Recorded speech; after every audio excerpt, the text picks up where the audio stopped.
sports fans. This is Robert with WTP Sports Dudes here live on this Thursday evening here in Columbus, Ohio with some of the crew. We ready to get into this talk about these Big Ten football conference teams and what we think about them and are they really as good as advertised?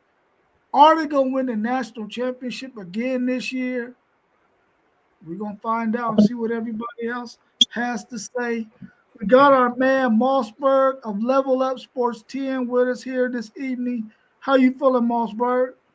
Pretty good, pretty good. I got just a new thing to say. Appreciate you having me, and it's good to see all the guys. I'm going to just say Nose Nation is stacking up, and I'm going to leave it at that. We also got our man, Mr. Claiborne, somebody else, City League TV. What it do, what it do, fellas? Good to see everybody in the building, man. Y'all know me. I'm ready to rock and roll. You know, this is my conference. I can talk a little bit. You probably can talk a lot. We also got our man, FanDuel Zaya. I was kind of worried about him because I thought maybe he was going to be ducking Haran 78, but he's here on the show with us tonight, ready to talk some Big Ten conference. How you feeling, FanDuel Zaya?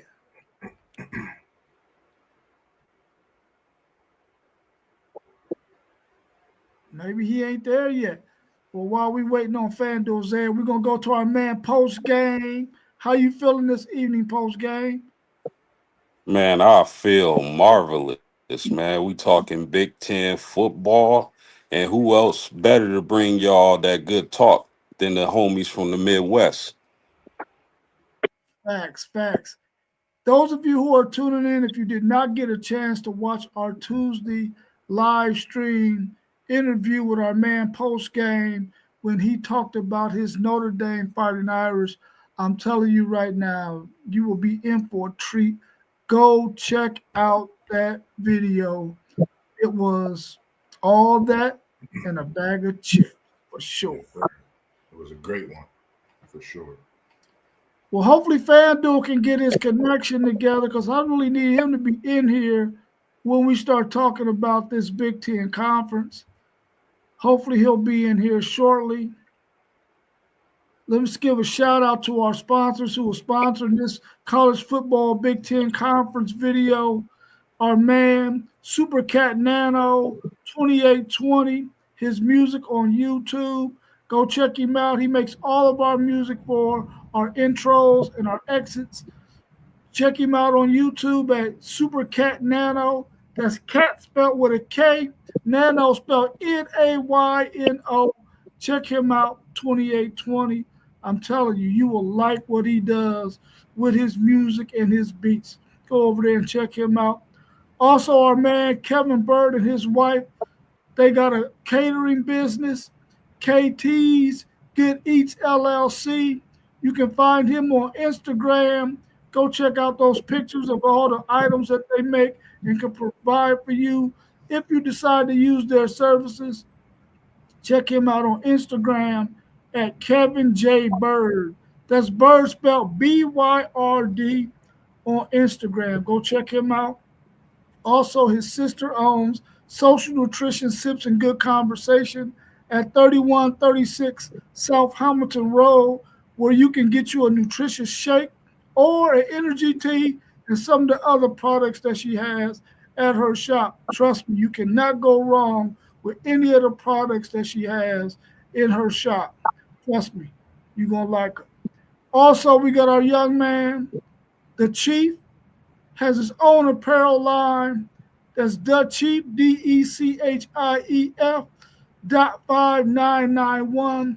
He has his own apparel line where you can get you some authentic gear from him.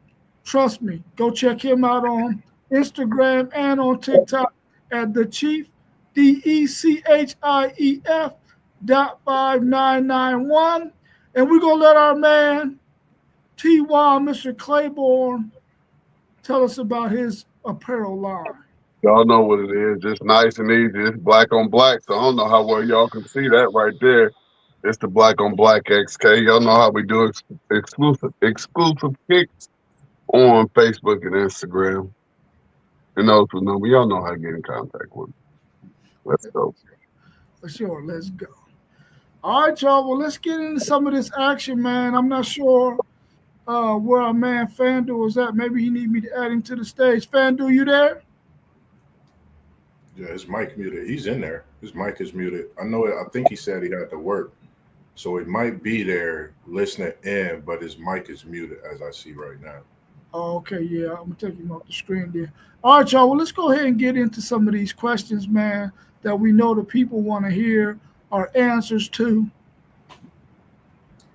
Right off the bat, who are your top 4 teams in the Big Ten going into next season?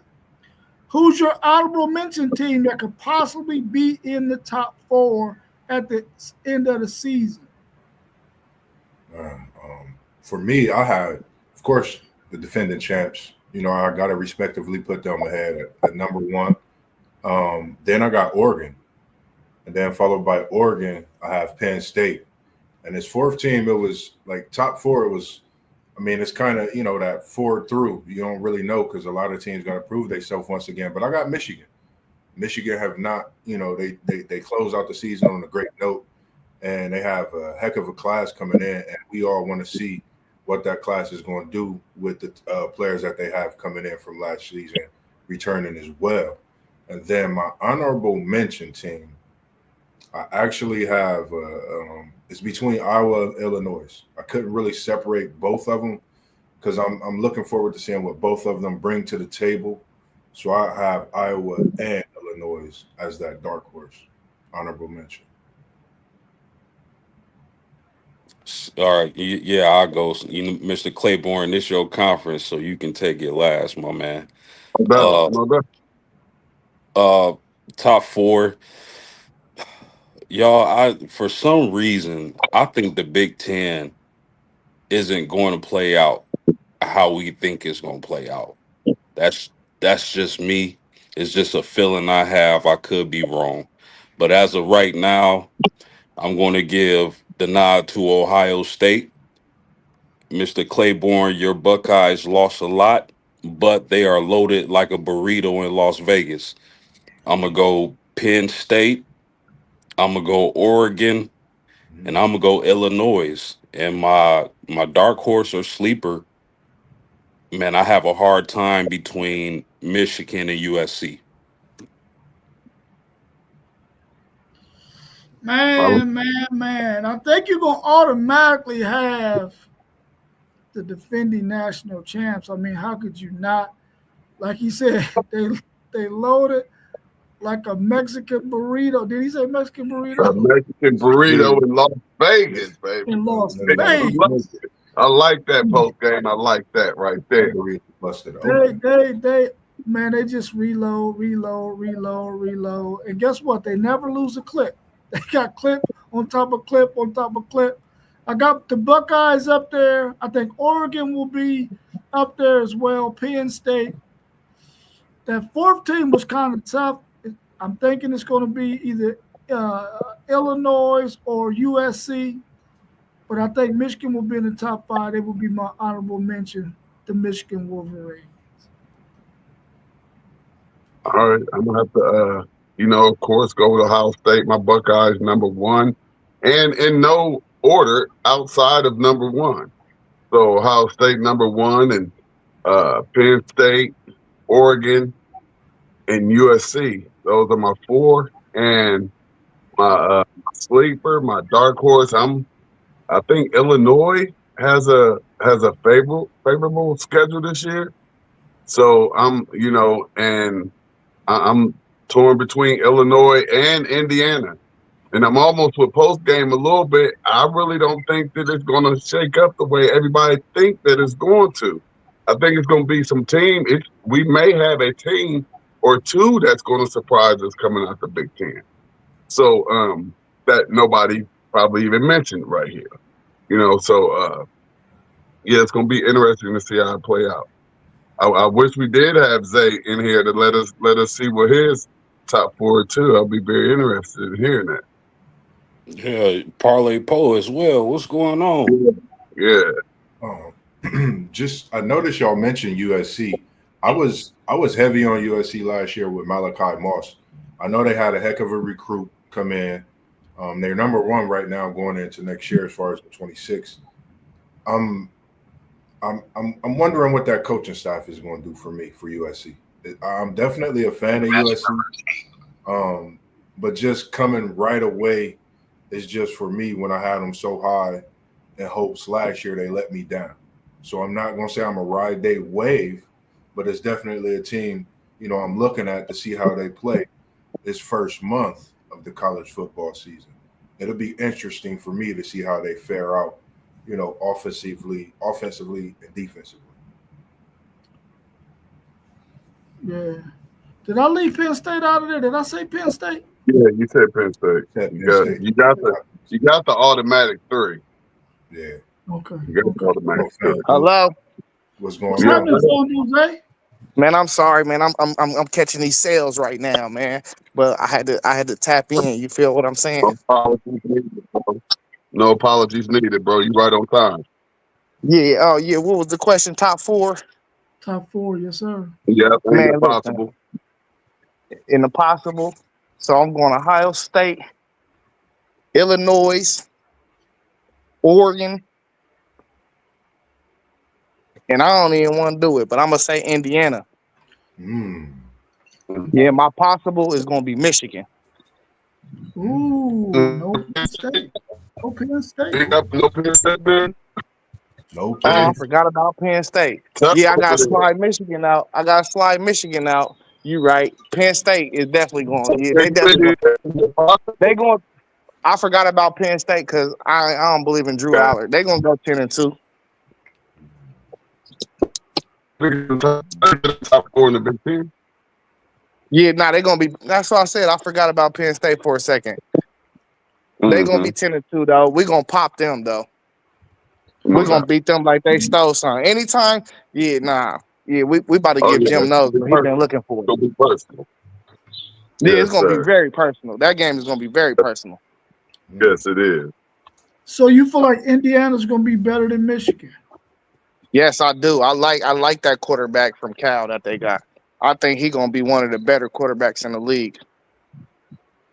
Okay, well, I'm glad you mentioned that because we're gonna go right to this question about these quarterbacks. What's your thoughts on the quarterbacks in the Big Ten? Are they as good as or better than the quarterbacks in the other Power 4 conferences? What's your thoughts?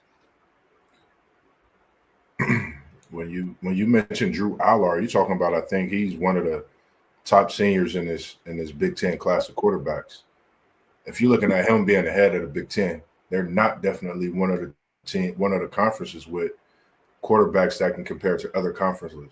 But it's a lot that's coming in. You got a great Underwood. We see how he's coming in 5-star, as well as the quarterbacks for Ohio State, respectively. And like Zay just said, the transfer from Cal. So there are a lot of quarterbacks in the Big Ten, I feel. Some coming in for their first year. Some do have to prove themselves. So I think this is a conference, I would say, come October, come Halloween, I think we could really look at this conference overall at the QBs and move forward and note them at that point rather than give it a whole format for, just my point of view on how they really fared throughout the season against other conference quarterbacks. They definitely have a heck of a class coming in. Oregon have a special QB as well. Hey man, listen, the Big Ten, we probably don't got the best quarterbacks, not even top 2. I get that title to SEC, Big 12.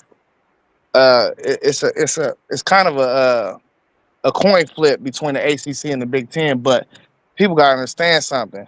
The Big Ten is not built off of explosive quarterback play.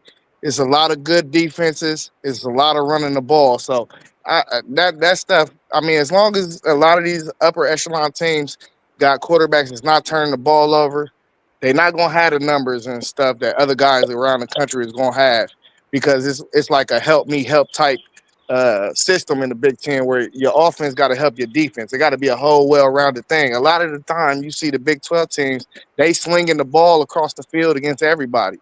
All them dudes gonna have numbers. So I ain't gonna say we're gonna have some of the topper quarterbacks in the country this year, but I think we're gonna have a lot of the better teams just because of them facts I just spoke. Yeah, I mean, great points, and there really isn't much needed to be said after that. I think the Big Ten is known for that physicality. They want to run the ball, play great defense, but they do have some quarterbacks who can spin it. That's for sure. I like the Big 12 quarterbacks. Just from what Zay said, they like to throw the ball around the field. So the SEC got some quarterbacks who can really take off this season as well.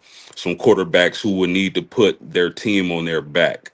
So yeah, I probably had the Big Ten probably third or fourth if we talking about overall quarterback performance. But that doesn't mean much because the Big Ten is still gonna win, and they won the last two national championships, and they looking for a three-peat. So. Yeah, I think. No, go ahead, my bad. Oh no, you go ahead, Mossberg. Go ahead. I was just gonna note Drew Aller had career season, throwing over 3,000. I know we talk about his deep ball. We never know. Maybe in for something special this year. He might have worked out on it. So that's just something to keep note of as well. Yeah, I think the quarterbacks in the Big Ten, some of these guys are just guys who are just now getting their opportunity to play, and I think that they're going to play well. I think there's going to be some that are just getting their first opportunity to play, and I think they're going to play better than Drew Aller. I am not a Drew Aller fan, man. I watched him as a sophomore. They played Ohio State, and he had chances to make plays against Ohio State 2 years ago and did nothing. He had chances to make plays last year against Ohio State and did nothing. I'm not sold on him. I don't think that he might be a prototypical size quarterback, but what's going on in between his ears concerns me, because why hasn't they put him in position to throw the ball down the field? You are not going to be able to beat the likes of a Michigan or Ohio State or Oregon if you don't take some chances down. They don't even take chances down the field. I'm not high on that. I hope he's wrong because I want him to be successful. I ain't no hater. He has to go out there and make something happen for me. I think the Big 12 has a really good crop of quarterbacks, and I think the SEC has quite a few guys who are seasoned, and then you got a bunch of guys who have what we consider to be some high upsides. We're going to have to wait and see at the end of the season to see how this whole thing plays out with all of these quarterbacks in these 4 different conferences. Yeah, I think somebody going to lose their job in the NFL about Drew Aller.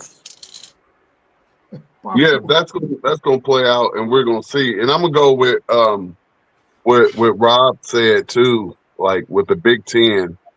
And I'll put mine in no order, and I'm just gonna really basically go off the school, because in the Big Ten you don't have a whole lot of proven returning quarterbacks going back to their teams, and you have a whole lot of quarterbacks who need to step on onto the scene and show that they're ready for that big time football. This is going to be a really, really, really big year for a lot of these Big Ten teams breaking in these new quarterbacks, whether they be transferred in or just stepped up the ladder. But we really don't have a lot of veteran quarterbacks in the Big Ten this year. So one thing I do know, I know the quarterback of Ohio State is going to play good, whoever he may be. I know the quarterback at Oregon is going to play to a high level, whoever he may be. The Penn State quarterback, I'm kind of with Zay on this a little bit, because from what we saw last year, and then for them to put him on such high pedestal coming into this year as if we missed something last year, and maybe we did. Maybe we did. He has all the tools to be a great quarterback. You know, they kind of blamed it on the wide receivers last year, so we'll see. But I also know that USC quarterback is most likely going to play at a high level this year, and I'm looking for the quarterback that come out of UCLA, and for that coaching staff to get that university back on the scene and playing some football. So I'm looking for that quarterback, whoever that may be, out of UCLA to step in and play at a high level. And we may be talking about putting UCLA in our top 4. Season. Yeah. They got Iamaleava. Yeah. Right, from Tennessee. Yeah. And I expect him, like I said, I expect him to play at a high level. I expect for that program to try. I expect for UCLA to, like I said, try to get back onto that national scene. And if it's going to happen, it's going to happen this year. And I could see it. Just a quick question for you, being a Big Ten. Michigan too. I expect for. I mean, what's that? For you being a Big Ten guy, the connection got a little screwed. What's your thoughts on UCLA? Speaking of that, do you think with all the adversity and all of the racket that's went on in the offseason with Nico and things like that, do you think that could come in to where he just, put a cape on and just be a different person as far as shut all the noise out, lock in and play, and possibly bring that team to something different? I believe that coaching staff is well put together, and he is going to put all of that behind them, and they are too, and they're not going to think none about it. And I look forward to him playing at a high level in the Big Ten. Cool. Forget coach's name out there, but I like him, and I think turn it around. You talking about Deshaun Foster? Yeah, Deshaun Foster. Yeah, former NFL. Yeah, I don't see it. I don't think they got enough skill and talent out there yet. You got to put together like 2 and 3 classes in high school, and then you got to shuffle in the right portal guys. Like I just don't see it yet. And they shuffled in a couple portal guys, and as we saw last year, I mean they wasn't too far out the games. A piece here, a piece there changes everything, and a favorable schedule, and we know things can change for some universities. Yeah, you're right on that. I just like the other 2 West Coast teams better this year, though. I don't know if they got the trenches for the Big Ten, bro. Not yet. That's what the main thing be for real. I don't know if y'all seen how much USC's offensive line had bulked up last year before the season. And that's what the main thing was with them West Coast teams and them always running them West Coast and shoot and run offenses out there. But even USC, I mean, if you look at it, yeah, they went 6-6, but they play very competitive, and I feel like it was only because they was able to bulk up their trenches more than everybody else. Okay.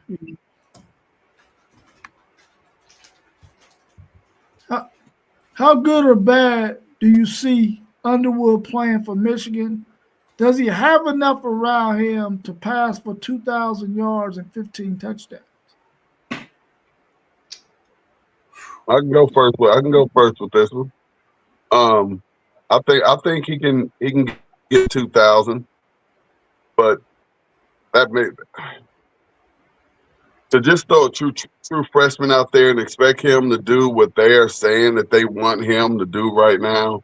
I really, really feel like that's unrealistic, and I really, really don't like that amount of pressure being put on any quarterback, let alone a true freshman to come into a program who's only 2 years removed from a national championship to say, hey, you go and lead this team back to the promised land and at least lead us to the playoffs. I think that's hard. But can he throw for 2,000 yards and 15 touchdowns? Absolutely. With 12 picks and, you know, a couple rushing yards too. Maybe 600, 700, 800 rushing yards. I mean, I'm just saying, it's a true freshman, man, and to like have that much hope in a true freshman, that kid has to be special, and you have to be really, really special to hop in there and elevate some young men that's way older than you and take them to the next level. I think it's going to be hard for them. I don't think it's going to be as easy as they think that transition is going to be for that young man. I agree with you with a lot of that transition, that being a freshman, it's college football. You at the University of Michigan.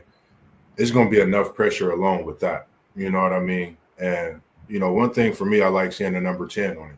That was the number I wore. So I'm locked in to see a human joystick. You giving him $10 million to come in and change the program. That's how I'm looking at this capture, this recruit, this bring in for Michigan. So 2K, I'm going to give him 2K. I'm going to give him 2K, and I'm going to give him 15 touchdowns. So, Bryce, you got to go out here and show me what you worth, man, because I'm all eyes. I'm tuned in, and I'm locked in on this Michigan team, Parlay Poe, and I think he could feel me on this because I think in our time it's been a while since we've seen a player hyped with this much, you know, when it comes to the bag coming into a university and changing the program, and especially in the nail era. So I'm gonna give him the credit. I'm gonna say he's gonna get the 2K and 15 touchdowns. So he got to make me a believer and put my remarks in top. And not to mention that university was not his first choice. He only went there because they gave him some money. So it's going to be very interesting to see how this young man plays for the love of the game, because we already know you're playing there for the love of the money. Yeah, you got Bryce Underwood coming in. That's the #1 recruit in the country. Super talented. Like I said in the past stream, they're comparing this kid to Vince Young. That is a lot of pressure to put on a freshman. And I don't know if he's going to be able to get to those numbers. It all depends on how he develops. Michigan has a new offensive coordinator in Chip Lindsey, who promises to have more 3 wide receiver sets. I don't think that's the way to go if you're going to start the freshman. I think they want to keep that identity of pounding the ball and breaking your bones at the University of Michigan and playing great defense. So, I mean, 2,000 yards, 15 touchdowns. I think he can get it. But I would think that they would rely on his legs more until he's able to develop and get that chemistry with his receivers and master the playbook. So I'm going to say, yeah, but that doesn't mean he doesn't have 10 interceptions, 12 interceptions. So to me, guys, Michigan is about the biggest question mark this year heading into the season in the Big Ten. Man, this boy ain't getting 2K. I don't know what we smoking on. Hey, listen, we done seen Michigan run the ball 30 times in a row in one game. This boy is not getting nowhere near 2K. He might not even start the first 3 games. Like, what we talking about? Now, could he get like a lot of pressure on that young man? I can see that is pressure. I can see him having 1,500, 600 on the ground. You know what I mean? But man, they gonna run the ball. They ain't gonna switch it up. I mean, they might change the look of it, but I don't see him switching too much, man. Until he is the featured guy. He's not the featured guy of the offense yet. It's their running backs. So I ain't gonna put that on him. And they would definitely need a running game in order for him to have any type of success. Their running game is going to have to be probably great in order for him to have any success. I expect Justin Haynes to have a monster year, though, actually. You know, he was the #1 running back coming out of high school in 2024. He got some time last year at Alabama. I expect him to be on full go. Yeah, they definitely have some running backs back there that are capable as far as from what we think. And we know how, you got to play the game. Look, I agree. I think Michigan should focus on their identity and run the ball. But the thing is, they got a new offensive coordinator in Chip Lindsey, and he likes to get the ball downfield. I don't know how successful Underwood is going to be in his first season. Like Zay said, we don't even know if he's going to be the starter to start the season. But I do know they want to push the ball down the field this season. Well, we probably won't get to see a real true Chip Lindsey offense in this first year if he's their starting quarterback. He'll probably go with more of a run style offense just until he can get his quarterback up to speed. I don't think they're going to throw enough passes for him to get 2K and to get 15 touchdowns passing. I just can't see that happening. This whole Michigan quarterback situation scenario it really puts Michigan in a bad spot. I know you wanted this kid. He's the best. He was the number one quarterback in the country. You paid him a nice little grip. They can't even afford to even let the guy learn. He's going to have to play because what are their fans going to do? You roll somebody else out there and they do nothing. They're going to automatically be saying, go with the young guy for the future. And then they're going to have to put this guy out there, man. And I don't think if it was my team, I would not want the young guy playing right away. But when you give a guy that kind of money, you almost have to. You know what I'm saying? You almost have to and not let him learn and develop. I hope that the young man plays really well and has some success.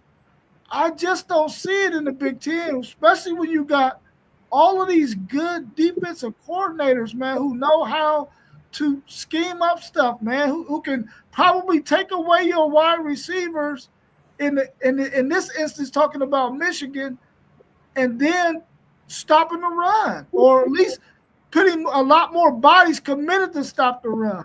I think they might have a long season, man.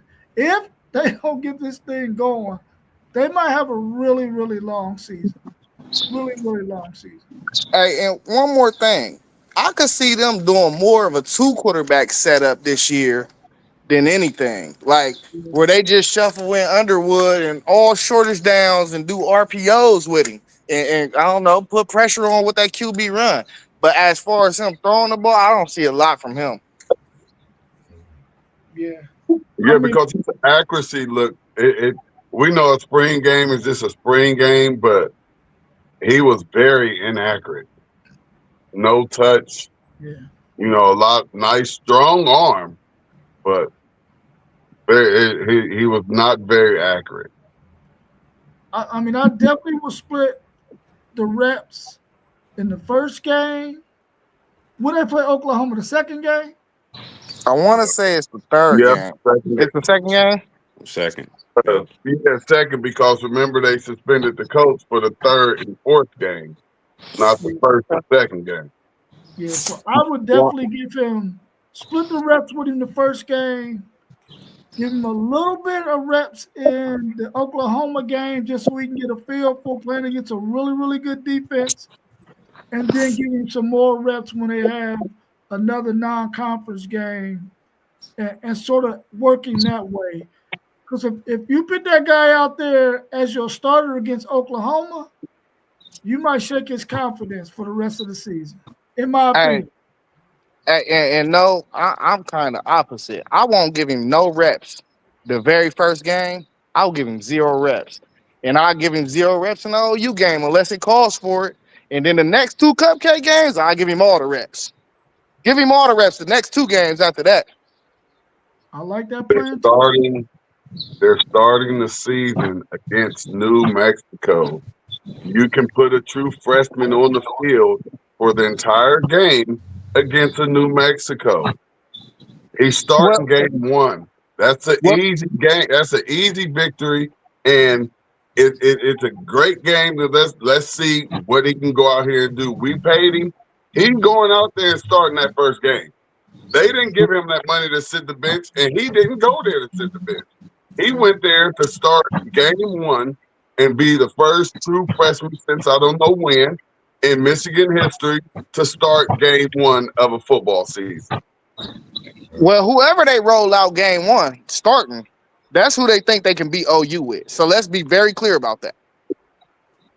Yeah. We'll see. I understand. I'm just saying that game one is going to be Underwood going out there. Yeah. 4 years, 10 to 12 million and better. Man. Who could be this year's Indiana in the Big Ten this season? Yeah, it's gonna be Illinois. Illinois, man. They got like 3 games on their schedule. I think they play Indiana too. So really, it could be Indiana again, though. For real, honestly, depends on that game, though. Indiana's schedule a little tougher this year, but I'm putting my money on Illinois this year, and with a slight sleeper pick, I would say watch out for Nebraska. Yeah, I like both of those picks. I'm gonna stick with Illinois. Veteran team, got a few transfers. You talk about trenches, a team that has them in the trenches, both sides of the ball. So I just think that's a team to definitely watch out for, Illinois. Yeah, I'm going to second that, Moss. I really like Illinois. I like my teams to be older, and Illinois brings back everybody on offense, I believe, except for the wide receiver position. So I like Illinois to be this year's Indiana, although, like what Zay said, Indiana could be this year's Indiana. Yeah, right. And y'all know Illinois was my sleeper team. I mean, they have a schedule to where they could possibly win 10 games, and maybe even a strong possibility to win, 9.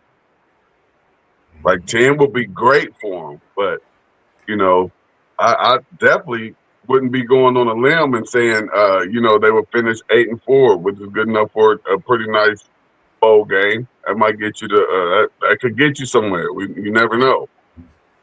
Just depending on how the season ends up, and I think we're gonna have a whole lot of banging and clanging in every conference. Yeah, just because they have that favorable schedule, I would say it's going to be Illinois, and they got a veteran team. So with those two combinations, I can definitely see them being this year's Indiana in the Big Ten. How confident are you in Penn State this year? Is James Franklin in the same boat as Brian Kelly? Hey, time out. Can we rewind real quick? Yeah, go ahead. Because we didn't bring something up, and it kind of throws us off a little bit. But I don't know. Maybe we might get into this. But Michigan could also be a sleeper. Michigan has one of the easiest schedules in all of football. Once again, they have a very easy schedule. They could, just by the schedule, if let's say if they got past Oklahoma, you got Oklahoma and Ohio State. You throw in Nebraska and UCLA and Michigan State, but there's no Penn State, there's no Oregon, So they have a really, really, really good favorable schedule. So it's even going to be interesting to see just what happens with that university. We're doing a whole lot of talking, but a lot of people forget, like, there's something coming. Yeah. They have a judgment day, so they don't even know if they're going to be allowed to play for a playoff. And that's just real talk. Okay. So how confident are you in Penn State this year? Is James Franklin in the same boat as Brian Kelly? Franklin safe. Franklin good, just making it as far as he went. Franklin good. And so is Penn State. They're going to compete again. They're going to get 10 wins. I'm going to still say Franklin got to do something like he did last year to get off of people still talking about him. I like what he did for Penn State. He took them on a heck of a run. Don't get me wrong. But I think it's a lot of questions with the quarterback you've had for a few seasons to where, is that something that teams are going to be able to key in onto? And what are you going to do this year? Is teams keyed in on the run? There's a lot of questions still that have to be answered, just my opinion. And has he won the big game? No. So I'm going to say Franklin, Kelly, y'all still in the same boat. Y'all both got to prove everybody wrong this year. I just disagree. I disagree because, even if I was a Penn State fan, I'm no dummy. I know Ohio State and Oregon spending more money than my school, and Penn State is still getting some great players. And for Penn State's schedule, their schedule is easy. As from what we look at right now, just on paper, just like when we look at Florida's schedule on paper, and right now we say, oh my gosh, how are they going to survive and even keep everybody healthy for the season? A schedule like that. But when I look at a schedule like Penn State and all they have is Ohio State, pretty much Ohio State and Oregon, those are the only ranked teams that they have to play. That's an easy 10-2 record. They're not mad about 10-2 and possibly going to the playoff. They got Oregon at home. Say that again. They got Oregon at home. Yep, they got Oregon at home. No, they go. Oh, no, it's a whiteout. Yeah, they do. They got Oregon at home. And it's at night. Oregon at home at night. Yeah. Hey, they might win that game. So 11-1. You're not on the hot. He's not on the hot seat. What's their schedule? So that Ohio State and Oregon are only they have Nevada, then they have Florida International, Villanova, then they play Oregon at home, night game, then UCLA, Northwestern, Iowa, then Ohio State at Ohio State, Indiana, Michigan State, Nebraska, Rutgers. Whoa. Hold on. I heard two more tricky games. What, Indiana and Iowa? Yeah. Yeah. Man, stop it. Stop it. Okay. Hey, y'all heard it from FanDuel first. Indiana's playing at Penn State. I'm quite sure they don't win there often. And they go to Iowa, which I could see that being tricky. Sometimes it can be hard to play in Iowa, but I don't think Iowa going to have the horses to hang with Penn State. Y'all got to remember, Penn State has been doing a really, really good job of recruiting. Coach Franklin has been doing a great job of recruiting players and getting what they can get. Sound like a playoff or bust for Penn State. They're in the playoffs. They don't busting or nothing. They're in the playoffs. I see their worst case scenario 10-2. Yeah, fellas. I mean, it's tough for me because I feel like if Penn State is able to impose their will and run the ball like they want to run the ball and not have Drew Allard have to play superhero football, then I think Penn State will be in a good spot. But if some of those Big Ten teams are able to stop the run and have them be one-dimensional, that's where I think they can get in a little bit of trouble. I do think they floor is 2 or 3 losses. I do think that. Because again, fellas, I'm gonna say it again, like I said at the start, I got a feeling the Big Ten isn't gonna shake out like we think it's gonna shake out. We got to think that Iowa team got an offensive line. They got Logan James and Jennings Dunker, and 2 big boys that could put a load on that defensive line for Penn State in the game like that at home too. So I think it's going to, like you said, I like that. This Big Ten is going to be a great season this year. A 9-3 Big Ten team is making the playoff. Man, we just talked about 2 of what we consider to be 2 of the best programs in college football with some freaking schedules that are so freaking weak, man. Listen, I don't want to ever hear T.Y. ever say that the SEC ain't guaranteed freaking wins. These cats got 10 fucking guaranteed wins. No, that's only because y'all sleep. pitiful, sleep. bro. That schedule. Nah, y'all sleep on Indiana. Y'all sleep on Iowa. No, hold on. Yeah, that's what I was gonna say. Texas. Hold on, Rob. Come on, man. Your schedule just horrible, man. Right. All right, Rob. Now hold on, because we get it. We understand what you're saying, but now they're gonna have to play the game. So we're Big Ten guys. So guess what? That Nebraska game ain't gonna really be that easy. That ain't gonna just be no little go in there and win and kick their tails. The Michigan State game, it depends on if they're gonna get back or not. I don't see Michigan State coming back anytime soon. The Indiana game, they're gonna have to play, and that's gonna be coming right off of playing Ohio State. So they better hope that they're not licking wounds after that game and then going into going and playing Indiana. They're glad that that's at home. But also an Iowa game. That's in Iowa. Man, they're still games. We're just saying what it looks like on paper. Northwestern. Man, listen. They gonna fight. Northwestern gonna fight you. They like Vanderbilt or somebody. They're gonna fight you. Then at UCLA. So as far as the Big Ten schedule, they do have some games. And these are teams that come bowl time will be popping your SEC teams, just like last year.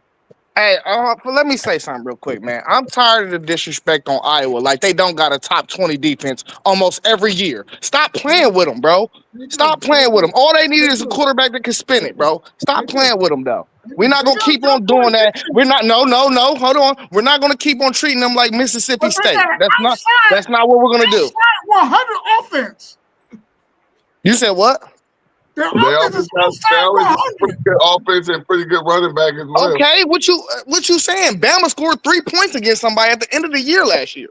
They did. And they were still better than Iowa.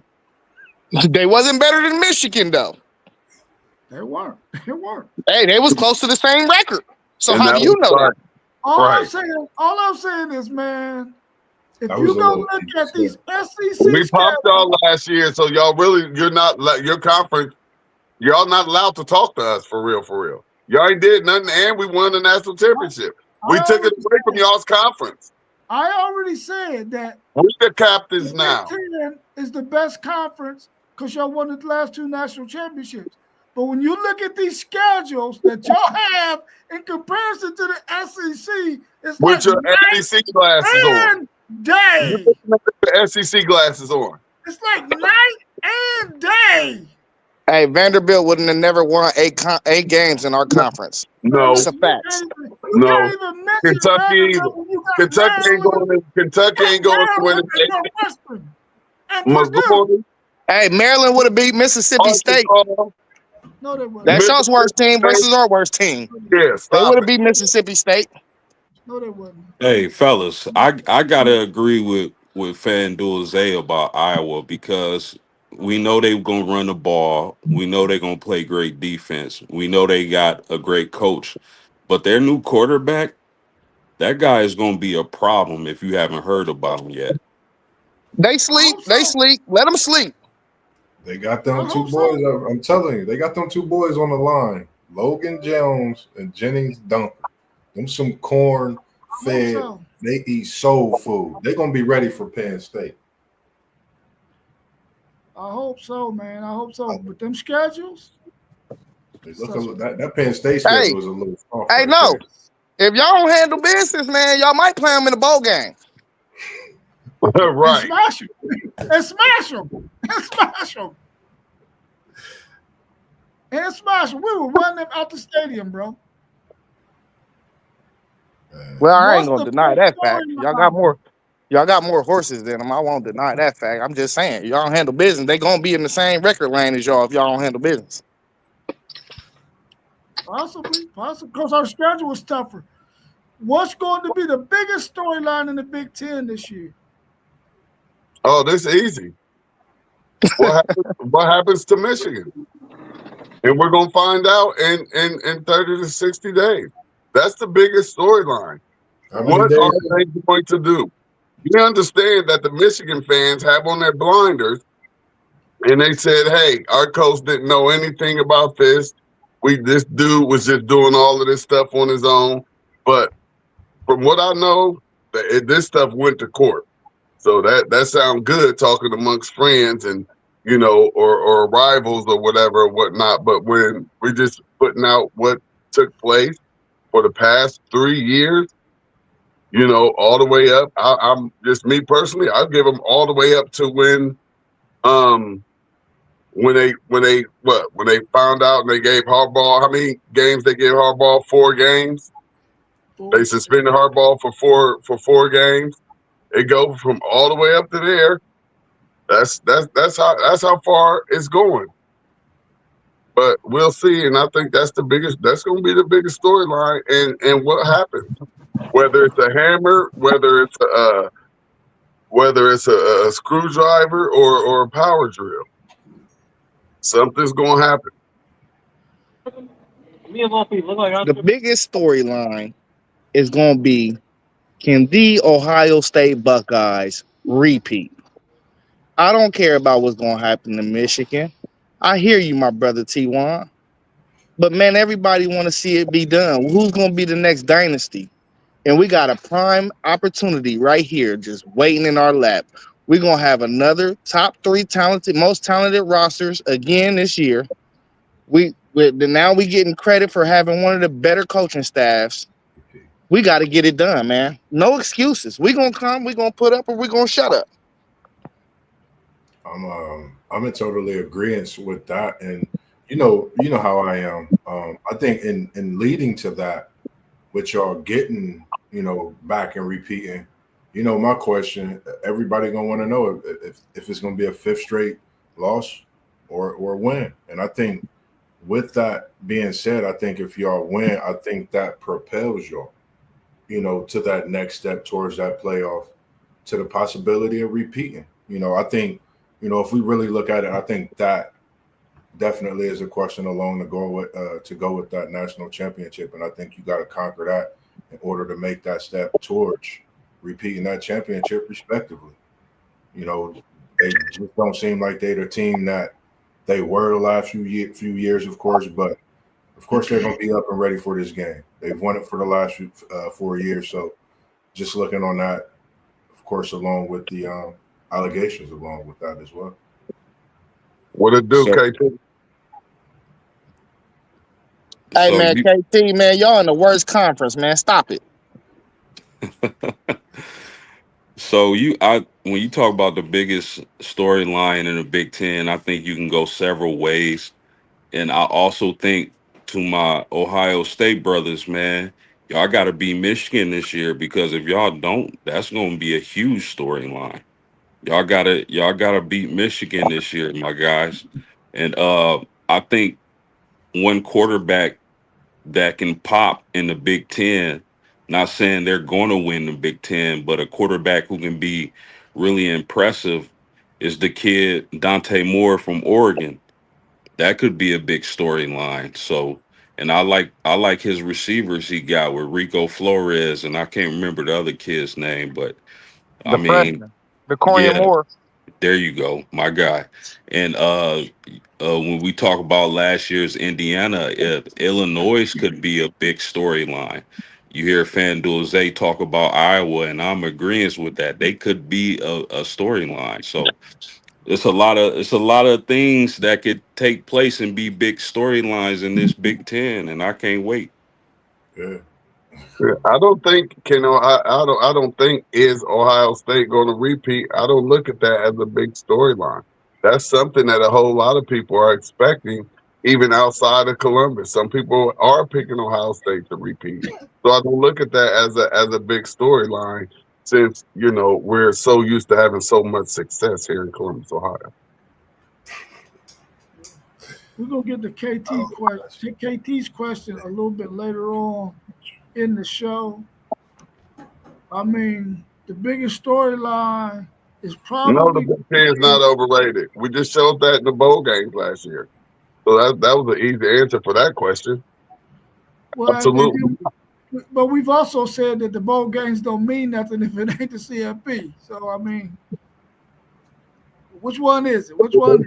They sure enough meant it when the SEC was kicking all the ass. You know what? If you go That look was at the just history, the year SEC is before not, that when people were sitting out and the all this. SEC So has never fared well in bowl games. They have all never fared well in bowl games. Only both teams the have players out. championship games. Only the championship games and playoffs. Both teams have have they players. fared We well. still want. We still want to win. We still want to win the game for the conference. Everybody know that. Whoever out there, play what you got.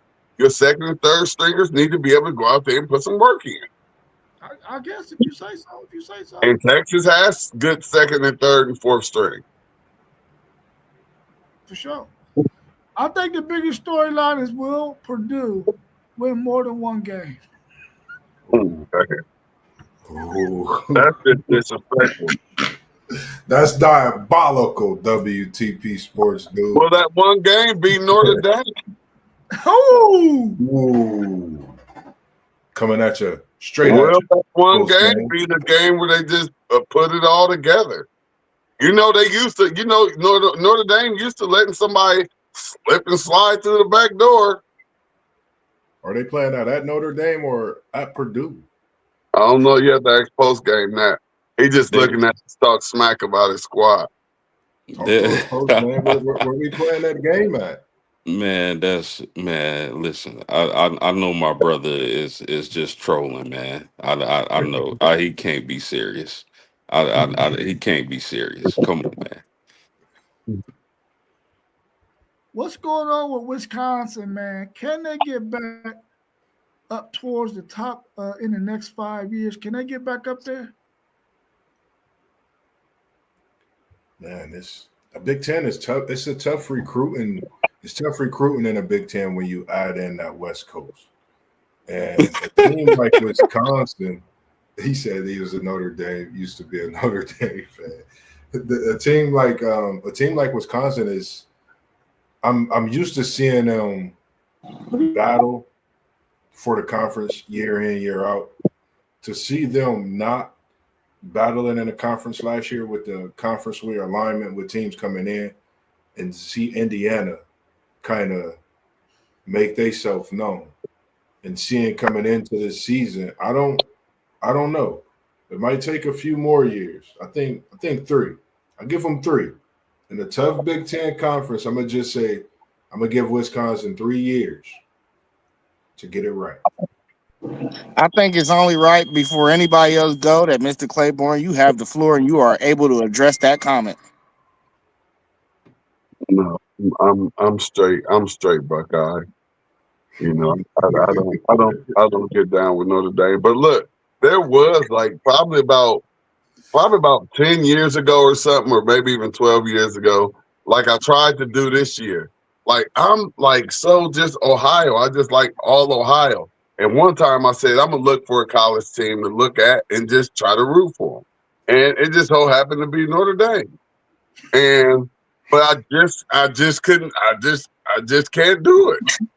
I can't root for nobody. I tried to root for OKC this year. I just can't.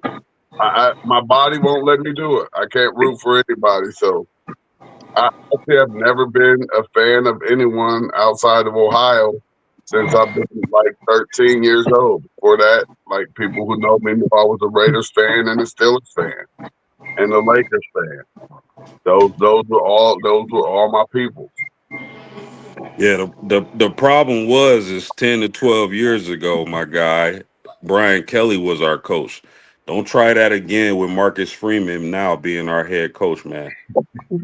I can't, but I like Marcus Freeman, so I definitely will. I definitely do root for Notre Dame. I can definitely tell you that. Do I like them in any type of way? No. But do I want Marcus Freeman to be very successful? Absolutely. Absolutely. I want. Hey, if he go He family. every season, I don't have a problem with that. I don't have nothing against Notre Dame, especially He with family. him. What'd you say? Mm-hmm. He family. Yeah, that's family going on up there. So, yeah. But I could see Wisconsin getting back towards the top 5. I don't think it's too hard for real. I think they just need to follow a simple blueprint. You gotta lock down them corn-fed trenchmen. You gotta You know what I mean? You got to get running backs back in there because really, Wisconsin is one of the running back U's. They up there. They might be in the top 15. They usually always got a running back. That's what we ain't seen from them, is them having a difference maker in that backfield for real. They running backs been nice. Yeah, they usually got nice running backs. Yeah, but now been nice. They gonna need some help though with this scheduling, man. Because have y'all seen their schedule this year? Is it bad?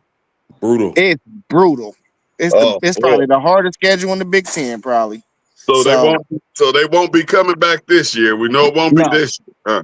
Not at all. Not at all. It's not happening this year. Not happening this year.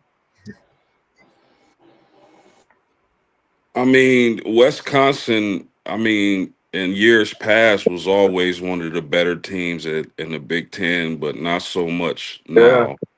I think Luke Fickell is he was supposed to be great. He was supposed to be a great hire for the Badgers. And then to couple that with the allegations and their schedule, they play Alabama, Michigan, Iowa, Ohio State, Oregon, Indiana, and Illinois.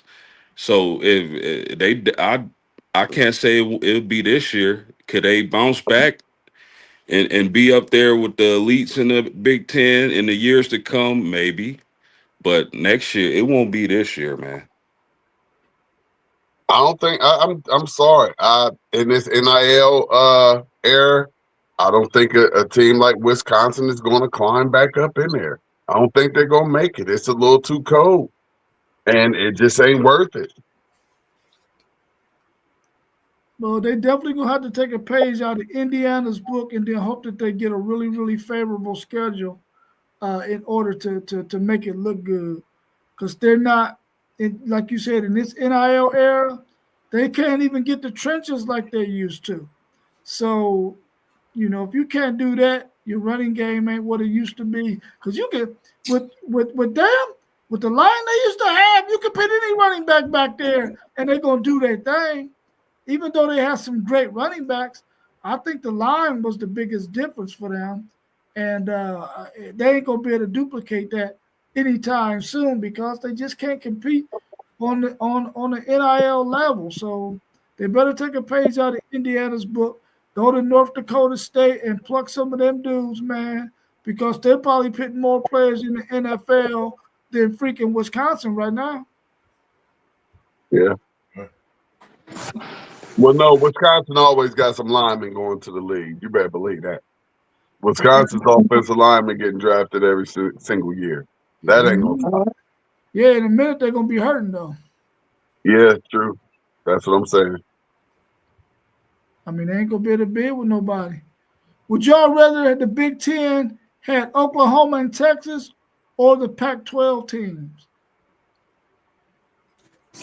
Man, I like the Pac-12 teams. I ain't gonna lie. We just gotta get USC back on regular footing, and I think it's gonna be smooth. I kind of like the setup how it is. Oklahoma and Texas over in the SEC with Oregon, USC, UCLA over here in the Big Ten. I think you're seeing a lot of that USC, Michigan, that Ohio State, USC matchups, those type of matchups that's going to be happening. I like that, and you can still see, some of the Oklahoma against some of the Big Ten and Texas against some of these Big Ten schools and matchups as well. So I kind of like it how it is. Nothing against either of the schools. I definitely like how they got these conferences aligned right now. Look, man, Texas doesn't want that smoke. You can call me old school, you can call me a traditionalist, whatever you want to call. And I understand the finances of the moves to different conferences, but man, I just like it when Texas, Oklahoma was in the Big 12, USC was in the Pac-10. I like that regional football, man. It hurt my eyes to see USC in the Big 10. It don't feel right. And I understand the business side to it, but if I'm the Big 10, I would rather have Oklahoma and Texas. Yeah, I definitely would have I would have rather have I would have wanted Oklahoma, I would have wanted Texas, Notre Dame, and Kansas. Those were the four that I would have took opposed from those West Coast teams. And if you give us those four teams right there, I just see a much beautiful, even richer, conference. But post game, all you're getting right now is you're just seeing how in just a hot little second, it's only going to be the two conferences, which is going to be the SEC and the Big Ten. And, Oklahoma and the Oregons and UCLA and all of them, everything that just happened is just a part of the movement and the process of what's about to take place here coming soon when they kick the NCAA up out of here and get a bigger bag for everyone. Yeah, I when I first looked at it, I was like, I think that Texas and Oklahoma would have been the better schools for them to take. But I like the old back in the days Rose Bowl matchups with Ohio State and USC, the Big Ten champ against the Pac-12 champ. So I kind of like that they got those Pac-12 teams in there simply because it reminds me of those days when they used to play that matchup in the Rose Bowl. So I'll go with that, even though I believe Oklahoma and Texas would have been a better fit for them in terms of you don't have to travel as far. But, it is what it is at this point. But I think that would have been cool if Texas and Oklahoma would have been able to join the Big Ten. Texas, they ain't never want that smoke, bro. They ain't never wanted that smoke. We give it out for free over here, bro. Yeah, okay, man. If you say so. You say Like, well, one time there was talking about Texas going to the Pac-12 and the Big Ten at one time. But like most people, they don't want to have to share what they're gonna have to share with Texas because 9 times out of 10, Texas is gonna take the whole thing over, bro. That's what they do. Yeah, because y'all greedy, bro. That's what they do. Greedy dudes, man. They ain't let everybody can eat, man. Yeah, they just like Notre Dame, greedy. They greedy. When your brand is greedy. Y'all greedy. Y'all them rich Texas oil men. Listen, Uncle Sam ass motherfucker. we wasn't even winning the Big 12, and we carried the league for decades. Greedy had y'all on TV. Y'all been out here killing with the TV network. How long Texas had the TV network, bro? Okay. They had TV, their own network before the Big 12 network. Oh yeah. Yeah, man, y'all some Uncle Sam's, man. I swear, man. They about that money, bro. They about all that money. ESPN bought them out, though. Hey, just a little bit. When these conferences go together, because I'm gonna tell y'all a big power move that's gonna come when the SEC and the Big Ten take over. Like from a basketball era, like when Syracuse and Kansas, both of them joining the Big Ten. That's gonna be dope. We might mess around and get North Carolina too. But I can see North Carolina joining the SEC. What's going to be dope is when them teams go independent and they get the that's going to be a big thing too. TV contract with the networks. That's a good question too. Is it more for? I don't know if that's a whole nother show, but moving forward, does it look like it may be more beneficial for teams to take the Notre Dame route and get independent? Do you have Penn State thinking now, like, do we go back independent? Mr. Claiborne, more money now, but go ahead. You would love it here. Oh yeah, for sure. We love it here. That. But you got to have the brand to be able to do that. Anybody, any program, any university can't just say, "Hey, I'm going independent. I'm gonna get my own TV network." Don't nobody want to see you. Ohio State, Texas, Michigan, Penn State. Y'all would love it here. Yeah. Hey, why would we love it there? We would downgrade if we did that. No, Go y'all ahead. wouldn't. No, y'all wouldn't. This is How? Ohio State, man. Listen, Ohio State is the greatest football program ever. True. It's not. It's Second not up for that. debate. I second that. What? Stop It's I not don't, up for I don't, debate, bro. I don't know Stop about it, man. that, Stop it. but But y'all Man, gotta don't look know. at the look at numbers, our bro. trophies, Stop our it, man. players we send to the NFL. You know, we have legendary coaches. Just think, our last 3 coaches have won national championships. What university, what program can say You that? would. Wait and I'll listen. You would wait till Nick Saban So wait retires. and listen. That's it. Our last 3 coaches, which Yeah, has lasted 25 years, have all won national championships. Let me know of a program or a university. I'm just going off of what Zay just said. He just said Ohio State is the best program in all of college football. And I'm just saying, tell me another program whose last 3 coaches, not last 2, last 3 coaches have all came in and won national championships. Once again, I'll wait. Being independent would take y'all to another stratosphere. Listen, Financially, yes, it would. Yes, it would. Ohio State will make so much money, it'd be stupid. And we have alumni all across the United States, which also makes us the greatest football program in all of the history of college football. Hey, all I know is there's never been a decade where we've lost more than once, more than 4 games. Every other team in the country has a decade where they done lost at least more than 3 or 4 games, at least 3 times in a decade of their history. We have never seen that. But you know why? Nah, I don't want to hear the reason why. I don't want to hear it. I don't want to hear it. Look at the sorry ass Big Ten. Yeah, see, there face one team. we Michigan, go. The only team every year. There we go. Y'all in Michigan, the only 2 conference, the team in that conference has been consistent over the years. Okay, so talk about the Nebraska powerhouse that came in the Big Ten and ain't been relevant since because they running into the Buckeyes. Talk about Penn State. You can talk about these teams, but you fail to mention the other side of the argument. They was getting dog walked in the Big 12, bro. Texas only lost like once or twice to them the whole time they was there. Who, Nebraska? Nebraska got national championships. What are you talking about? They do way back in the time Osborne. They got titles back in Tommy Frazier era. That was the Tommy Frazier era. They ain't got no title. In that era, they were playing football, whether they won the national championship or not. Nebraska is not irrelevant when it comes to Texas. 80s. Yeah.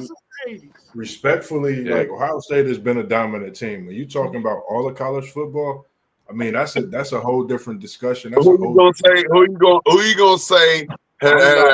I'm not gonna say anything, but I'm not gonna put the Buckeyes right at the top right They away. are one of those teams, but they're not They the one of them, greatest. definitely. I'm still waiting to hear y'all tell me a program that has 3 national championship coaches back to back to back. I'm waiting. So if a program get 3 national championships with 1 coach in 5 years, how good is that? See, I don't care about that. You are moving the goalposts once again. CKT, let me tap into KT. CKT, this is what y'all's problem is. Y'all don't know how to take an argument in totality. Y'all go with one statistical stat and y'all run with it. Just like No with LeBron and 50K. You know what I'm saying? You can't do that. You got to take the whole picture of the puzzle. You can't take one corner of the puzzle and not put the rest of the pieces together with it. Man, listen, you made the statement that Ohio State is the best football program in history. It is. In the history of football at this moment, yes. Hey, the consistency.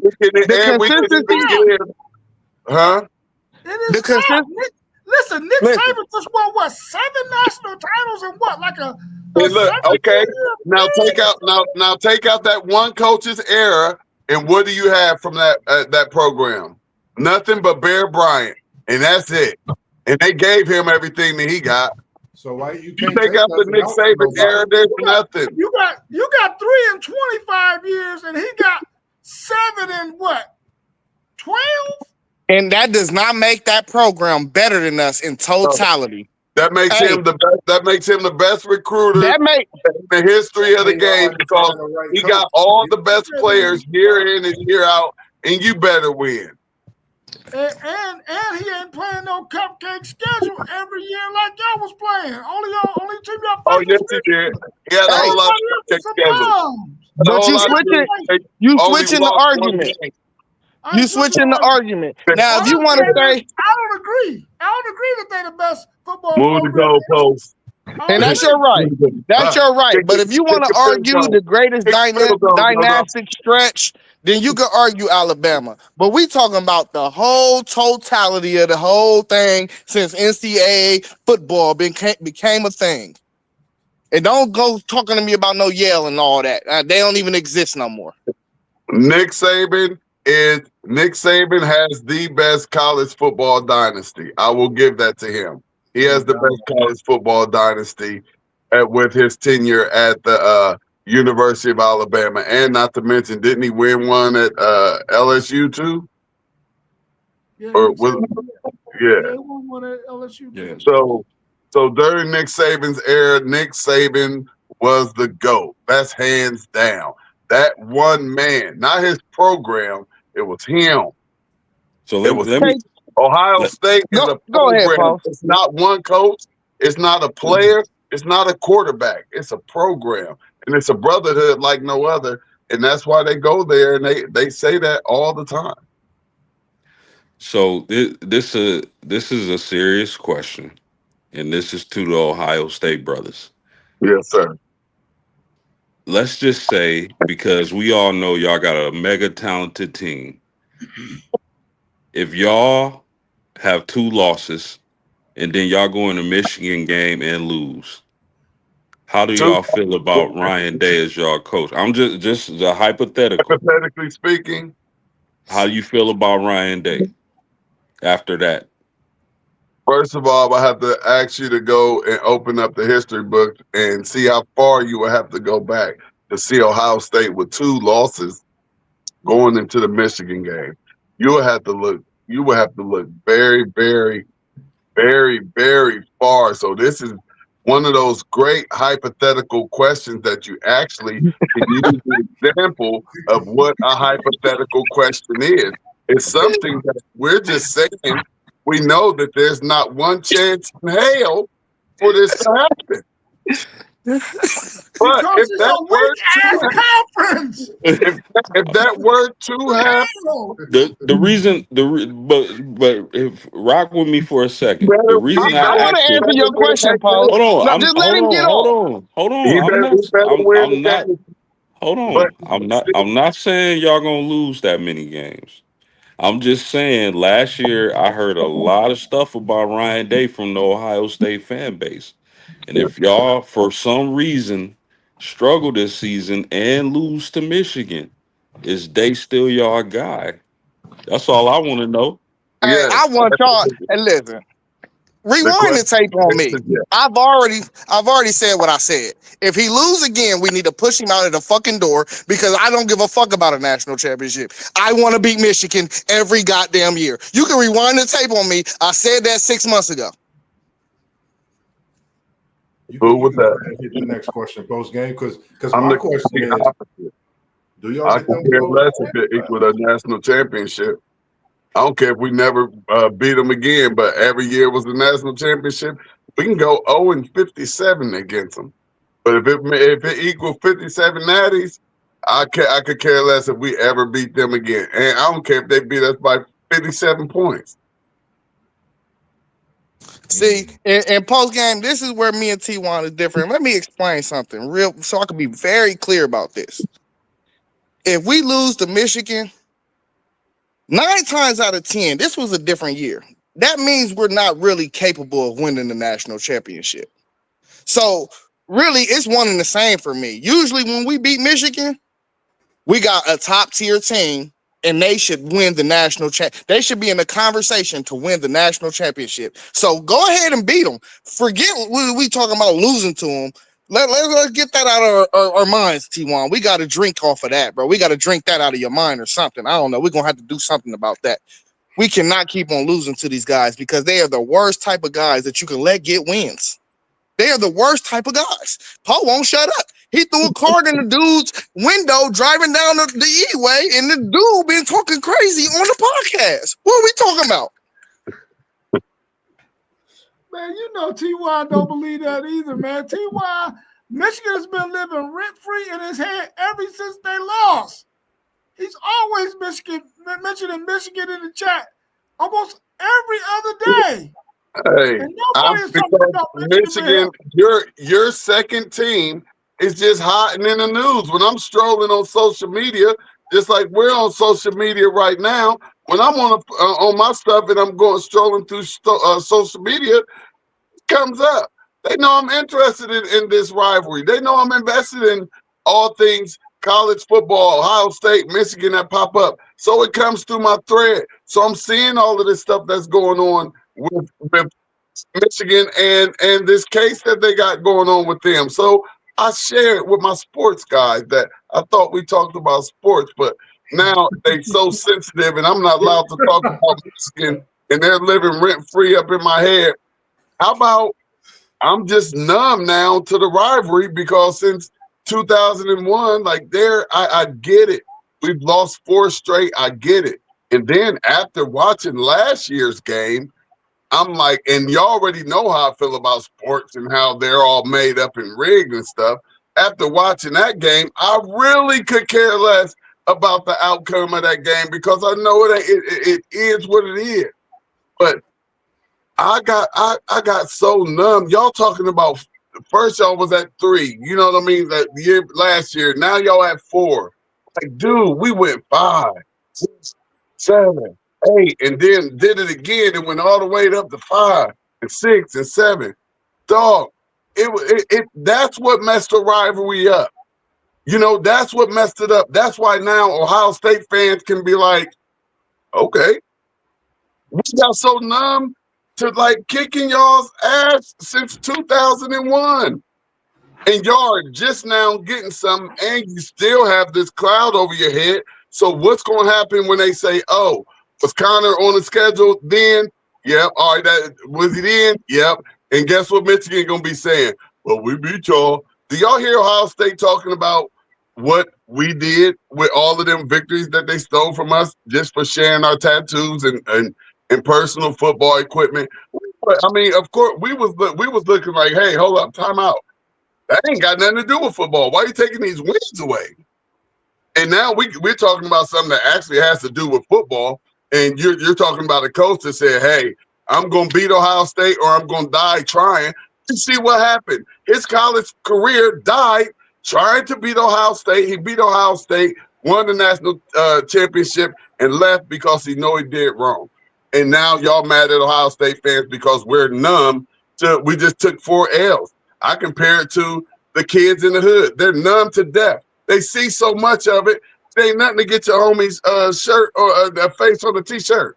They're numb to it. That's where I'm at. That's where I am, and y'all mad at me. Y'all mad at me because the Ohio State-Michigan game, actually, I'm numb to it now because we just kicked their ass year after year after year after year after year. No. And the only time that they did get some type of win streak, they like, hey, they cheated. Or did they cheat? You know? So, come on, man. Don't be mad at me because I'm numb to it. Ain't no rent-free nothing. We are the most successful program out of every program with all of these hosts on this show. We are the most successful program. With the most rings, with the most trophies, with the most everything. And the only so team why should we be living rent-free? Why should anybody be in our heads rent-free?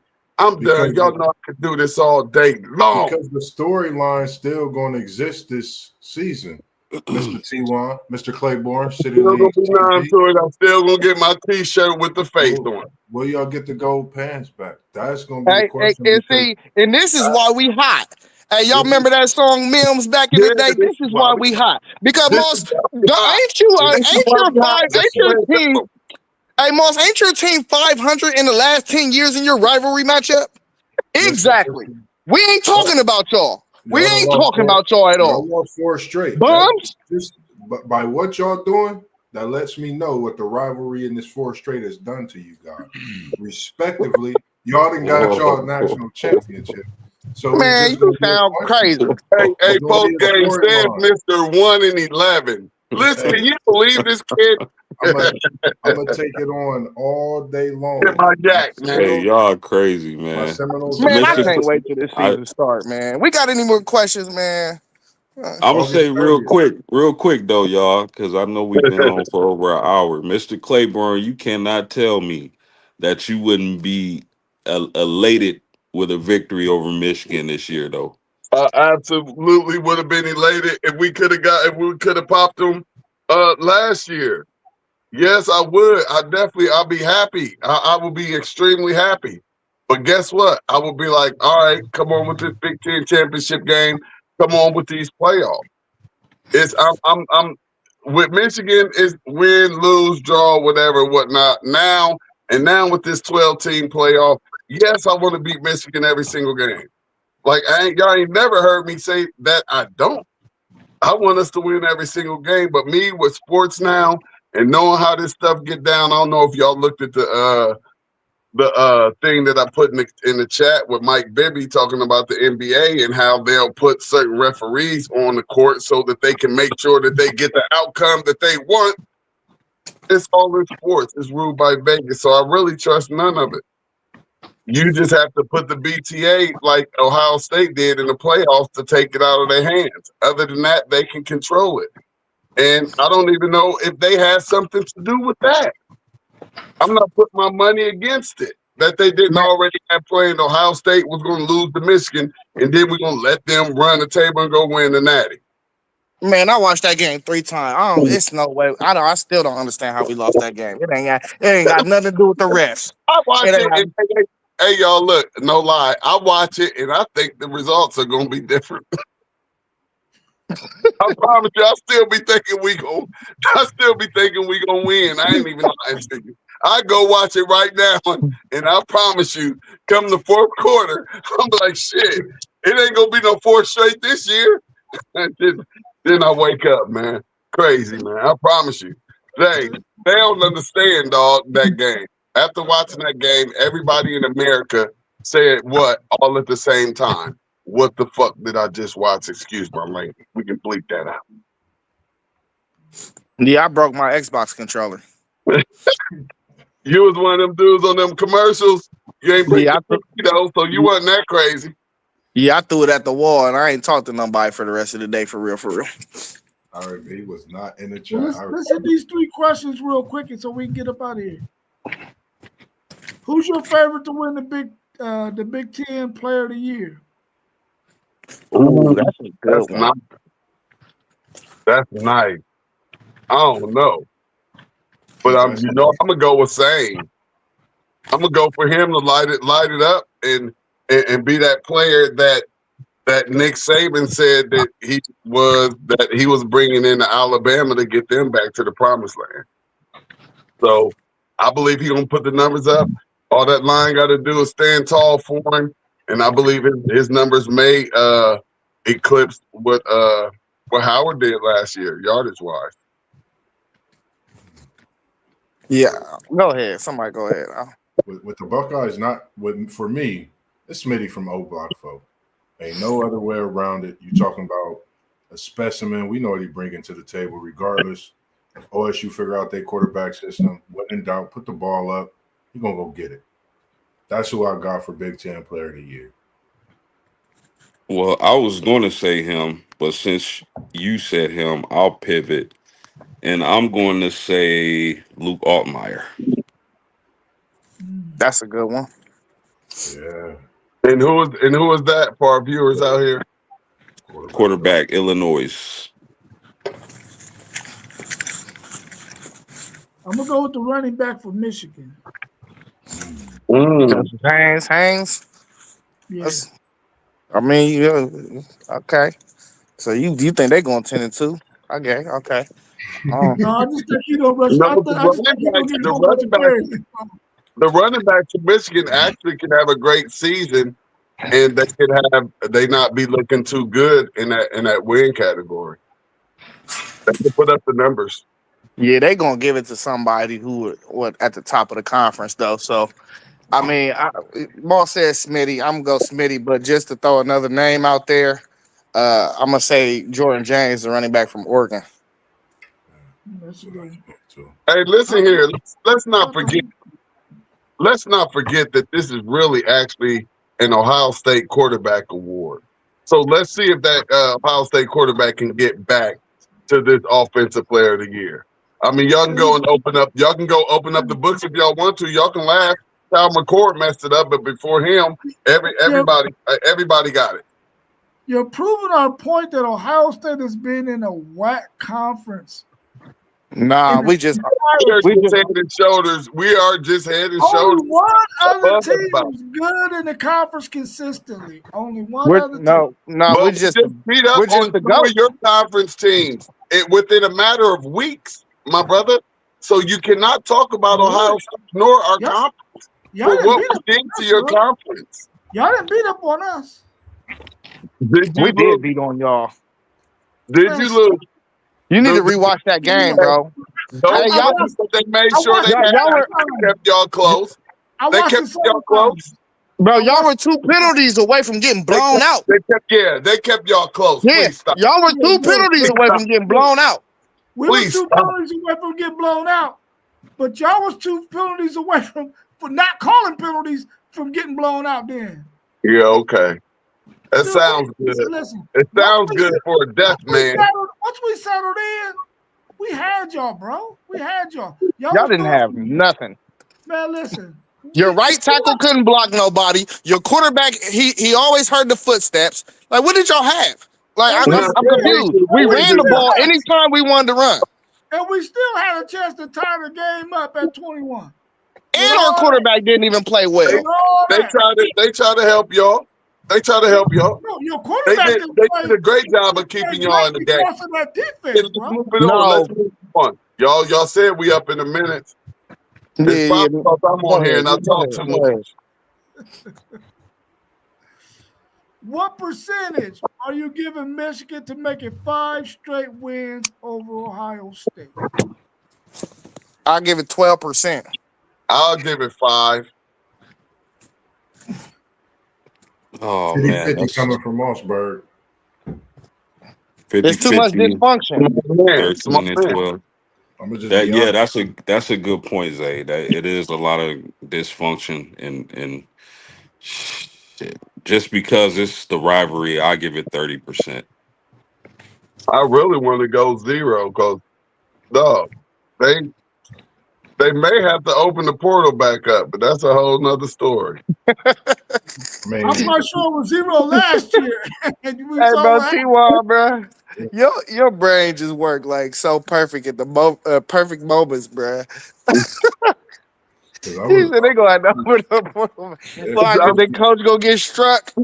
I'm just being serious because everybody really being blind to this whole issue. They play it like it's a joke and it's some type of game. But when everybody know, all of us on this stage right here, we all got something that's inside of here that's called a brain.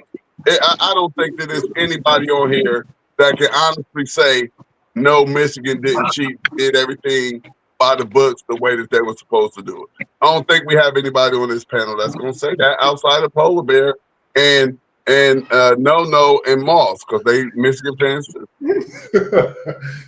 you a Notre Dame fan. That's half the panel. You can't say nobody on this panel did Exactly. Oh man. Y'all know I'll be having to throw stuff out there. I make people catch. Okay, you gotta catch it, man, or just fly up over your head, man. It's okay sometimes. I just say 50-50. I just think they like coming in still, they gonna have, Michigan gonna play with a certain type of energy. It's the rivalry. For Ohio State, they gotta come out and prove it. At the end of the day, it's just gonna coming out, playing the game, getting the win. At the end of the day. And both sides. I'm only putting that 5% because they're gonna have some breath in them. They're gonna be breathing. And they're gonna be human beings. 5% of so at least get a chance for getting out there on the field. I'm gonna give them 33. I'm gonna give them 33% to win. And it's gonna be. I mean, we know every year is personal, but like I said, with that stuff last year, we don't know what that stuff was, but man, I just can't see us going up in Ann Arbor and not coming up out there with a victory. I can't see it. Okay. Who will be crowned the Big Ten champs? Man, just on the way those schedules looking, it looked like Oregon or Penn State to me. Because if Look at this Michigan fan. Don't even want to pick his own team. Look, Ohio State let me down last year. I picked y'all to win the Big Ten. Y'all let Oregon come in and beat some Ducks. No, you didn't pick us to win the Big Ten. Who I picked? You was against us the whole year. Did I pick Oregon to win the Big Ten or Ohio State? You might even have picked Michigan to repeat. No, I picked Ohio State to win the Big Ten. You love Michigan. No, I'm going based Say on it after me. Say it after me. You love Michigan. I'm Florida State. Nose Nation. Get up out of here, man. You got too much love for Michigan then to have a favorite team. I think you just like Florida State a little bit. You love. If I was like in Michigan, You and Rob, secret lovers of Michigan. Negative, man. Negative. No. Team, it would be No. LSU, I don't even have no room for no other love for any other team. Yeah. Y'all love Michigan. Y'all hate Ohio State. It's clear in our podcast. No, we don't hate Ohio State. Man. We don't hate Ohio State. I just speak as many facts as I can when it comes to certain things, and I leave it at that. Facts. Now, what did you say Florida State's record was going to be at the beginning of last season? On this Big Ten Was schedule, 1-11. I said we going 9-3 at the lowest. Oh my God! Now we're talking overrated. Let me answer. Hold on. Let me answer, man. Overrated. The Big Ten is overrated. Get you, Zay. I just wanted. I wanted to answer the last question. Cause that's all good though. But I'm just keeping it a band. You feel me? I think Oregon gonna repeat. Really? Wow. Hold on. Yeah, I think they're gonna win the regular season, but I think we're gonna beat them in the Big Ten championship. Well, they not gonna be Big Ten champions. We don't have a regular season Big Ten champion. Oh, okay. I thought we were saying regular season. Yeah. No, this ain't basketball. There's no regular season and then Big Ten. No, everything is just a champion. I mean, it got to be a 1 seed. Same way it works in basketball. But go ahead. Y'all can answer the overrated question. I'm getting off of here. My phone on 3%. I gotta pick a Big Ten champion. Man, like I said earlier, Ohio State is loaded like a burrito in Las Vegas. I ain't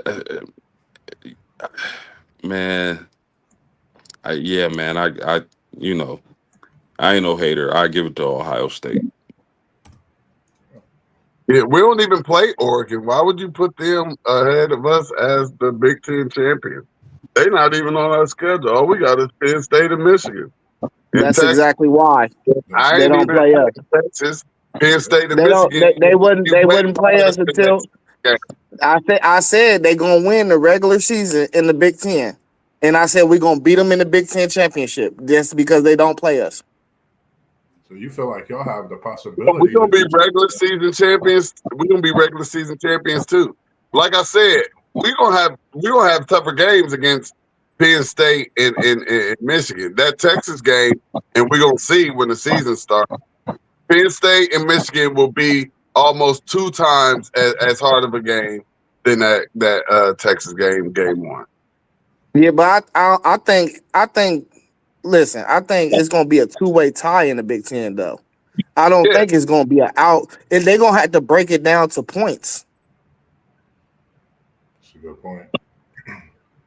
Well, no, it'll possibly still just be, like us in Oregon undefeated. I don't see 3 undefeated teams in the Big Ten. And who got a tougher schedule, us or Oregon? Oregon.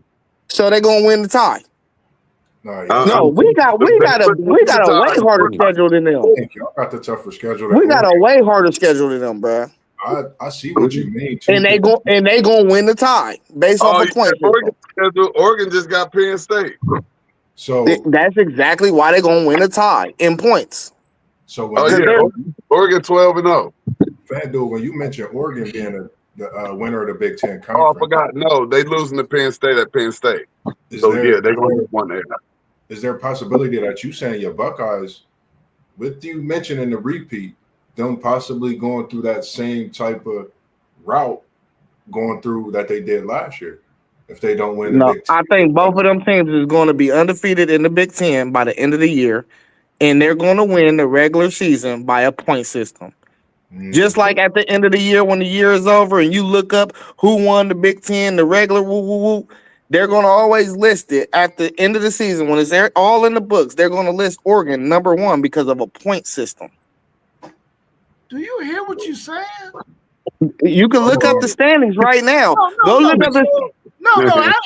agree with you on what you're saying about that. But 2 teams undefeated in the Big Ten. Yeah, in the Big Ten. Ass play each other. That's very possible. Bomb ass schedule. Top heavy, man. Y'all got Michigan. Top heavy, bro. No, bum schedule. No. But listen. They have Oregon has Penn State, Indiana, Wisconsin, at Iowa, USC, at Washington. They're not easy. It's not like just going walk in. And like post game said, keep on playing around talking about this easy schedule, this and easy schedule that. And I'm with post game with this. Some people gonna get popped. Some people gonna get popped, and it's gonna be a team or two that we're not talking about. Or maybe that sleeper like Indiana or Illinois or Iowa that is gonna sneak up into the picture like Indiana did and be talking about that playoff. It's not gonna be the way that you think, and the Big Ten ain't what you think it is. Let one of your SEC teams try to join in this conference and see what happens to them. They come to the Big Ten and die. Now Oregon did good right now. But just watch. Penn State came in. When Penn State came in, they had a little bit of success. It died off. And now they back to where they they at least competing and all of this and all of that, but they're not making no noise because you'll never get past Ohio State. Man, you go look at them SEC schedules and laugh. Yeah, you probably will laugh because that's how you are, but still, you go look at Florida schedule, Oklahoma schedule, South Carolina schedule. We're gonna look back at that and say we can't believe we thought that was hard. That's some great schedules, man. Y'all have names that have been implanted through the ESPN brainwashing of the SEC. Y'all have names like Ole Miss and Mississippi State and Texas A&M that you want to put up there and act like they're somebody. Even your Florida fell so far off the map. This is a team that was winning national championships. Fell off the map. Auburn, one of that, fell off the map. Like all y'all teams winning natties and all of this, LSU winning natty, fell off the map. Like y'all just y'all were like one-hitter quitters. Like y'all's lead, not that, bro. Ain't nobody do nothing but Alabama and Georgia, and that's because they were getting all the top players throughout the country. Both of them 2 universities. You named several teams that fell off the map. You can't name no Big Ten team that fell off the map because they never even got on the map. You only got 2 teams, Michigan and Ohio State. Michigan just got on the map. Now you're talking about them as if they've been on the map. They haven't been on the map, sir. You just like the team and you think they've been winning. They haven't been winning, buddy. They've been winning since Harbaugh been there. They've been winning. No, they were horrible. You need to look at his record, bro. They were horrible. How long was he there? How long he did like 7 or 8 years. Exactly. And how many years were they good? So he was 3 and 5. Ohio State. He has multiple years where he lost 4 games, or 5 games, or 6 games, or 3 games. But see, this the thing. This is what get tricky though. We have to understand that we went through a era where we had a dynasty going. We cannot underestimate what a dynasty does for a conference, because once a team has a good team, just randomly out of the blue, that can be their year.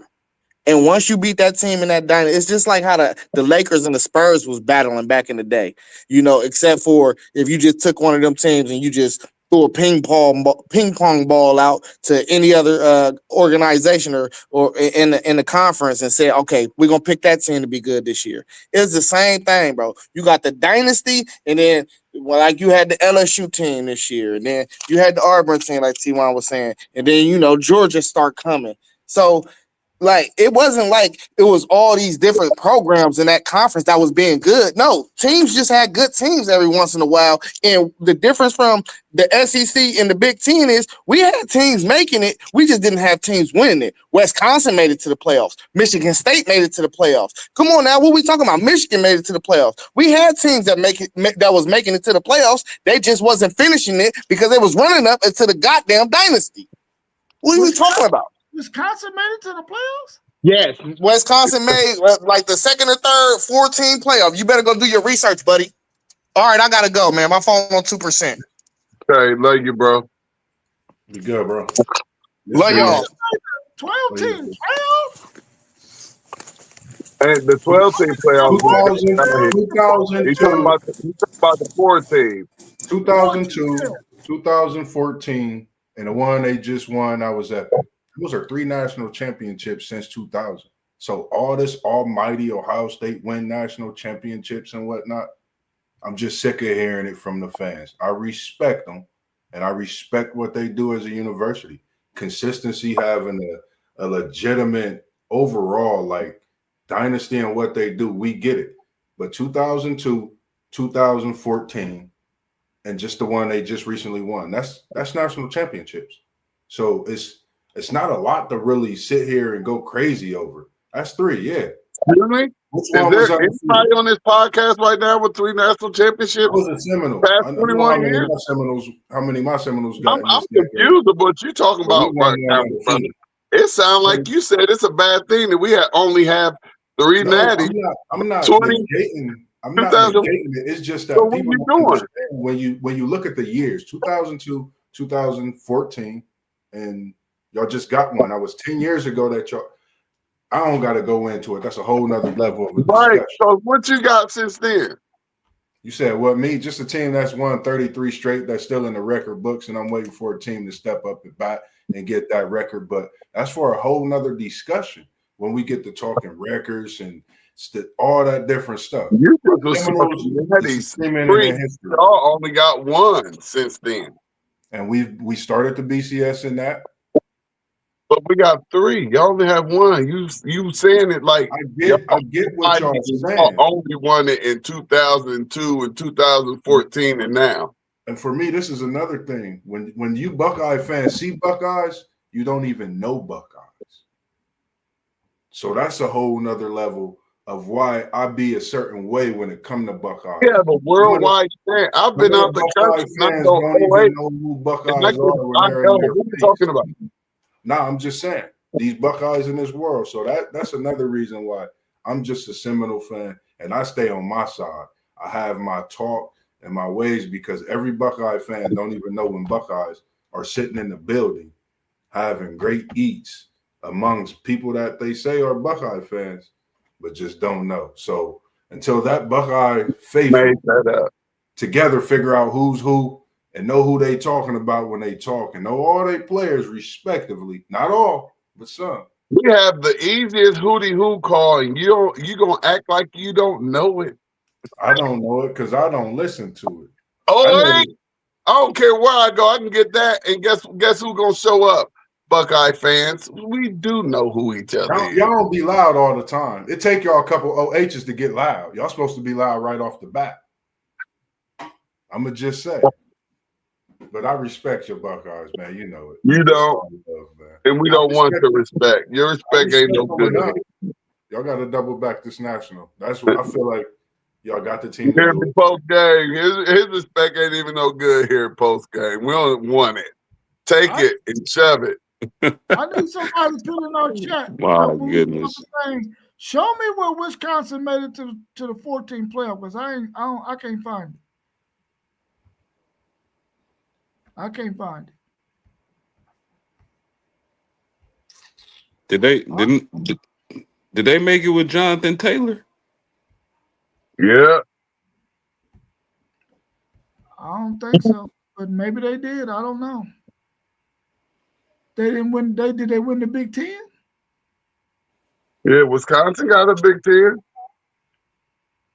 I want to know when they made the 14 playoff, because I don't believe that's the case. I don't see nothing to say they have. Yeah, me neither. But I mean, I could be wrong. FanDuel Zay, wherever you at, you put that in the chat. Show us that they made the 14 playoff. No, they didn't. They didn't. Yeah, I didn't think so. Yeah. The best they got was, a Big Ten championship game. Yeah. All right, y'all. Well, man, I'm glad y'all was able to come on. We had too many Big Ten team dudes in here. That's why we went almost 2 hours.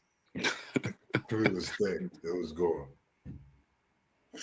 Well, y'all know when I'm on too, you probably can add on another good 15 minutes or something. No, 45. Right. You say we be at an hour. You get on here, we at 151. Talking about 15 minutes. Why you do me like that, Rob? Because I love you, my brother. Because I love you. I love you too, man. It's all good. It's all good. It's a lot of knowledge on here. I'm not gonna say I was on a hiatus because I pop in and pop out. But now we bring in a brother like Post Game who was down there in the chat and just spitting so much knowledge. There was no choice or option but to bring him on and share some of that good knowledge that he has. So once we all in here, man, and you gotta understand it's gonna take a little bit more time too, because the stage is full. So it's gonna go a little longer and it's gonna be a little better. Probably a lot of the females out there can relate to that. You gotta love it. Yeah, for sure. He can talk faster than he can type, and he can talk longer than he can type. So we'd rather see his face than to have him. I got typing skills. You gotta when you go to school, when you go to college, and back in our days, and you gotta type up them papers and stuff. I had to learn how to type. There wasn't no finger poking. You wasn't gonna get it done. It was too much. So I had to learn how to type. So I can go be a court reporter or somebody's secretary or stuff or something. I can get down on them keys. Hey, I'm happy for you because somebody was typing my papers, my brother. It wasn't me. It wasn't me. Yeah. I gave them the info, but they did all the typing. I took a class. You know what I mean? I had to go to Columbus State before when I applied for Ohio State, they denied me. They was like, no, your real name is Ty Hamilton. You graduated from South and you graduated with a 1.8 GPA. So, they ain't let me in, but I went to Columbus State and I just took classes that I knew I could get A's in, but at the same time, I knew it would help me, so I took a keyboard class and I learned how to type. You had to beat them times in order to, pass your exams. And I took that for a year and I learned how to type, and I learned how to type really, really fast. I started applying for jobs that I knew I couldn't get, but it said 200 words a minute or whatnot. I said, hey, I can do that. I didn't get the job, but I applied. Facts. All right, y'all. Well, I appreciate y'all jumping in tonight, man, and we'll see y'all again on Saturday morning. Well, they'll see you on Saturday morning. You ain't gonna see me. You're gonna see me for a whole week, but they're gonna hold it down while I'm out. All right, y'all. I appreciate y'all, man. No doubt, man. Yes, sir. WTP Sports Dudes, we was in the building. Now we out. I love y'all, fellas. Love you too. Love. You know it. Yes, sir. Sir, peace.